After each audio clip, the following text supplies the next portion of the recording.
नमस्कार मित्रांनो, कसे आहात सर्व? आशा करतो मजेत असाल. मित्रांनो, मी आज तुम्हाला एक प्रश्न विचारणार. हो, प्रश्नच.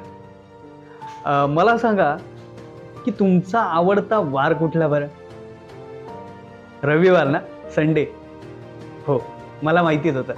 कारण की हा वारच असतो आरामाचा, सुट्टीचा आणि मजा-मस्ती करण्याचा. पण ह्या रविवारच्या सुट्टीबद्दलचा इतिहास तुम्हाला माहिती आहे का? तर आज आपण या व्हिडिओत तोच इतिहास जाणून घेऊया. तर त्यासाठी हा व्हिडिओ पूर्ण बघा आणि चॅनलवर नवीन असाल तर माझं चॅनल नक्कीच सबस्क्राईब करा. चला तर मग आपण जाणून घेऊया. एकेकाळी भारतात कामगारांना रविवारची सुट्टी नसे.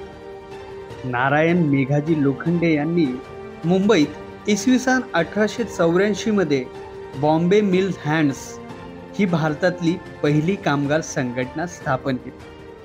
त्यांनी त्या काळच्या फॅक्टरी कमिशनकडे अनेक मागण्या केल्या.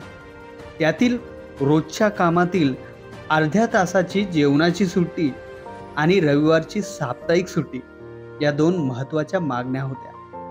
त्यासाठी 24 एप्रिल 1890 रोजी हजारो कामगारांचा मोर्चा निघाला. अखेर 10 जून 1890 पासून दर रविवारची सुट्टी देण्याचे गिरणी मालकांनी मान्य केले. आंदोलन यशस्वी झाले तेव्हा 10 जून 1890 रोजी रविवार ही पहिली साप्ताहिक सुट्टी म्हणून जाहीर झाली.